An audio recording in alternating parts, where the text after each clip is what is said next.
Hello दोस्तों, स्वागत है आपका सोशियोलॉजी क्लासेस के हमारे यूट्यूब चैनल पे।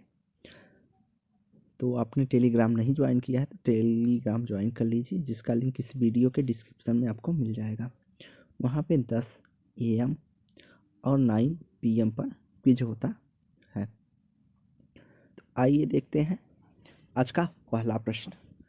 पहला प्रश्न है, जनसंख्या का जैविक सिद्धांत से संबंधित है स्पेंसर, माल्थस, ड्यूमो या डेविस। तो राइट आंसर हो जाएगा हमारा ए। जनसंख्या का जैविक सिद्धांत जो है वह स्पेंसर से संबंधित है। इन्होंने अपनी जनसंख्या के जैविक सिद्धांत में यह नियम बताया है कि जनसंख्या एक प्राकृतिक नियम है जो मानव को जनसंख्या नियंत्रण के उत्तरदायित्व से मुक्त करता है। स्पेंसर स्पष्ट करते हुए यह कहते हैं कि जो जो मानव व्यक्तित्व वैज्ञानिक आर्थिक विकास में व्यस्त होता जाएगा त्यों त्यों जनसंख्या की वृद्धि की रुचि कम होती जाएगी, अतः व्यक्तिगत विकास और प्रजनन का प्रतिलोम सहसंबंध होता है। इन्होंने कहा जैसे जैसे विकास बढ़ेगा उसी हिसाब से प्रजनन की जो गति है उसमें कमी आएगी। अगला है, जनसंख्या घनत्व के सिद्धांत से कौन संबंधित है? माल्थस, सैडलर, स्पेंसर या दुर्खीम। तो जनसंख्या जो घनत्व का सिद्धांत है वह सैडलर से संबंधित है। सैडलर ने कहा कि मानव की जनसंख्या में वृद्धि की इच्छा जनसंख्या के घनत्व में वृद्धि कम होने से कम हो जाती है। तो इन्होंने कहा जब जनसंख्या घनत्व में अधिकता देखी जाएगी तो व्यक्ति ऑटोमेटिक अपनी जो है जनसंख्या प्रजनन करना है या बच्चे पैदा करना कम कर देगा। अगर दूसरे शब्दों में कहें तो जनसंख्या वृद्धि की इच्छा जनसंख्या घनत्व में प्रतिलोम संबंध होता है। इन्होंने कहा कि जब जनसंख्या घनत्व में वृद्धि हो जाती है अर्थात स्थान की कमी हो जाती है तो व्यक्ति यह देखकर उसे जनसंख्या बढ़ाने अर्थात बच्चे पैदा करने में रुचि कम हो जाती है। अगला है, किस राज्य या केंद्र शासित क्षेत्र में भारत की जनगणना 2011 के अनुसार अनुसूचित जनजातियों का प्रतिशत न्यूनतम है? बिहार, उत्तराखंड, उत्तर प्रदेश या केरल। तो यहाँ पे अनुसूचित जनजातियों की संख्या की बात कर रहा है तो यह राइट आंसर हो जाएगा उत्तर प्रदेश। तो जो 2011 की जनगणना है तो इसमें जो है न्यूनतम स्तर 0.66% अनुसूचित जनजाति उत्तर प्रदेश में थी। बिहार में इसका प्रतिशत जो था वह 1.33 था, केरल में वही 1.5 था और उत्तराखंड में सर्वाधिक 2.9% के आसपास था। अगला, 2011 की जनगणना के आधार पर वह कौन सा राज्य है जहां जनसंख्या कम हुई? अरुणाचल प्रदेश, नागालैंड, हिमाचल, गोवा। तो राइट आंसर जो हो जाएगा वह हो जाएगा बी। नागालैंड की जनसंख्या जो है कम हुई। कितना प्रतिशत? 0.6% कम हुई थी 2001 की तुलना में। अगला है, निम्नांकित में से कौन सी जननांकिकी की प्रक्रिया है? प्रजननता, मृत्यता, अस्वस्थता, धार्मिक संप्रदायों के बीच जनसंख्या अनुपात। तो यहाँ राइट आंसर हो जाएगा ए हमारा कि प्रजननता अर्थात जन्म दर और मृत्युता अर्थात मृत्यु दर दोनों जननांकी की प्रक्रिया के रूप में शामिल की जाती है। इसके अलावा विवाह, देशांतर, सामाजिक गतिशीलता ये सब क्या है? जननांकी प्रक्रिया, आवास प्रवास जननांकी प्रक्रिया के अंतर्गत शामिल किए जाते हैं।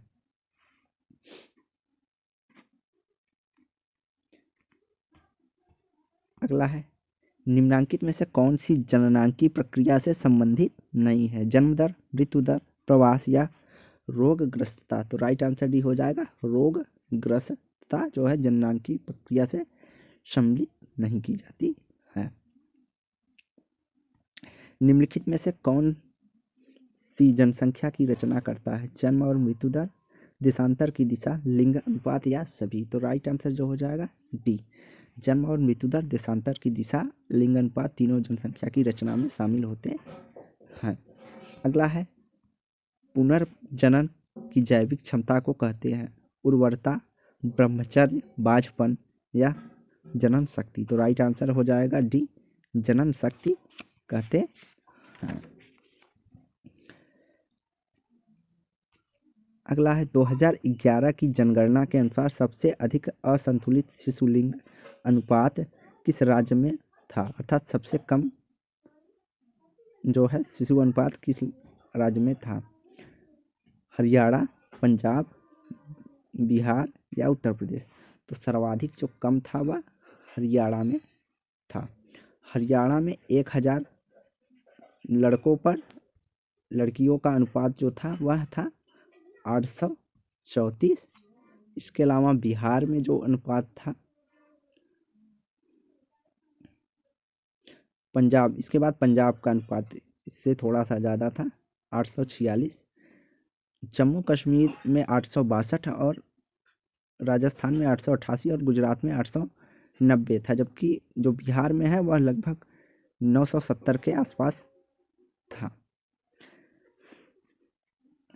तो राइट आंसर जो हो जाएगा हमारा यहाँ पर ए। अगला प्रश्न है भारतीय जनगणना 2011 के अनुसार उत्तराखंड में लिंगानुपात क्या था, 763, 1063, 863 या 963। तो राइट आंसर जो हो जाएगा उत्तराखंड में लिंगानुपात 963 था, प्रति 1000 बच्चों पर बालकों पर 963 बालिकाएं थीं। अगला है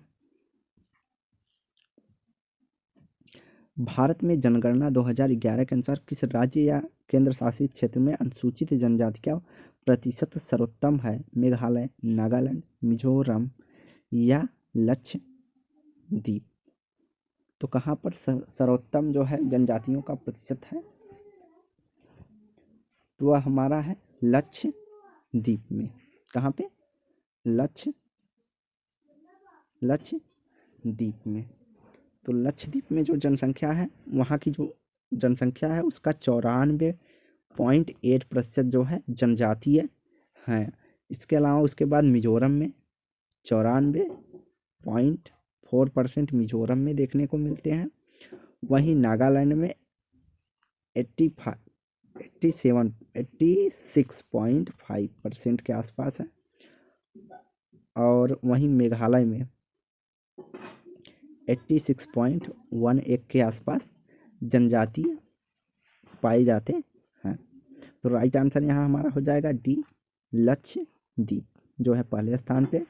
अगर इसे क्रम में करें तो लक्षद्वीप, उसके बाद मिजोरम, मिजोरम के बाद नागालैंड और नागालैंड के बाद मेघालय आएगा। अगला है भारतीय जनगणना वर्ष 2011 के अनुसार भारतीय जनसंख्या का कुल कितना प्रतिशत गाँवों में निवास करता है, 80.8%, 75.8%, 68.8% या 62.8%। तो यहाँ राइट आंसर जो हो जाएगा सी हो जाएगा। वर्ष 2011 के जनगणना के अनुसार लगभग 68.8% जनसंख्या गाँवों में निवास करती है। अगला है भारत में जनसंख्या अधिक का सूचक निम्न में से नहीं है, निम्न जीवन स्तर, बेरोजगारी, जनसंख्या में असाधारण वृद्धि या प्राकृतिक साधनों व जनसंख्या में संतुलन। तो राइट आंसर जो हो जाएगा, यहाँ पूछा है सूचक नहीं है, तो राइट आंसर डी होगा। जब प्राकृतिक साधनों और जनसंख्या में संतुलन होगा तो जनसंख्या अधिक का वह सूचक नहीं होगा, और यहीं पे असंतुलन देता तो यह भी सही होता। तो राइट आंसर हमारा डी हो जाएगा। जबकि निम्न जीवन स्तर, बेरोजगारी, जनसंख्या में असाधारण वृद्धि तीनों जनसंख्या अधिक होने के सूचक हैं। अगला है जननांकी अंतरण शब्द किसके लिए उपयुक्त है, जन्म और मृत्यु दर का उच्च स्तर, जन्म और मृत्यु दर का नीचा स्तर, मृत्यु दर में गिरावट और जनसंख्या में तीव्र वृद्धि या सभी। तो यहाँ पे पूछा है कि जननांकी अंतरण के लिए प्रयुक्त होता है, तो यहाँ पर राइट आंसर जो हो जाएगा वह डी होगा। जननांकी अंतरण के लिए जन्म और मृत्यु दर का उच्च दर, निम्न दर और गिरावट और जनसंख्या की वृद्धि सभी को शामिल किया जाता है। अगला है निम्नांकित में से जनसंख्या वृद्धि का निश्चायक कौन है, जन्म दर, मृत्यु दर, देशांतरगमन या सभी। तो राइट आंसर हो जाएगा सभी।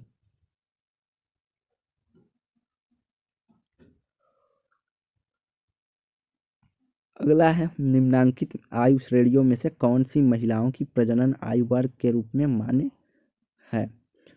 15 से 45, 18 से 49, 15 से 49 या 20 से 45। तो यहाँ राइट आंसर हो जाएगा सी, 15 से 49 तक की आयु श्रेणियों में महिलाओं की प्रजनन आयु के रूप में मान्यता मिली है। अगला है जनसंख्या के महत्वपूर्ण कारक के रूप में इनमें से कौन है जो जन्म व मृत्यु के स्तर को निर्धारित करता है? मृत्यु दर, प्रजनन दर, आयु घटक या यौन घटक। तो राइट आंसर जो हो जाएगा जनसंख्या के महत्वपूर्ण कारक के रूप में इनमें से जो जन्म व मृत्यु दर के स्तर को निर्धारित करता है वह आयु घटक के रूप में देखा जाता है।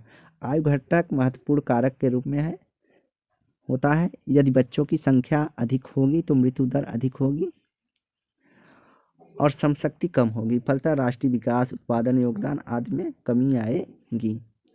अगर वृद्ध व्यक्ति अधिक होंगे तब यही होगा कि उसमें भी जो है श्रम शक्ति कम होगी और जो है विकास में कमी आएगी, लेकिन युवा शक्ति अधिक होने से विकास में अधिक योगदान मिलता है। अगला है निम्नांकित कारकों पर विचार कीजिए। बढ़ती जन्म दर, आंतरिक अर्जक के रूप में बच्चों की महत्ता का एहसास, घटती हुई मृत्यु दर या विवाह की बढ़ती उम्र। तो इनमें से कौन सा जनसंख्या विस्फोट का कारण है? जनसंख्या का विस्फोट का कारण हो जाएगा पहला बढ़ता जन्म दर, अतिरिक्त अर्जक के रूप में बच्चों को अधिक महत्वता का एहसास होना, यह हो गया। उसके बाद हो जाएगा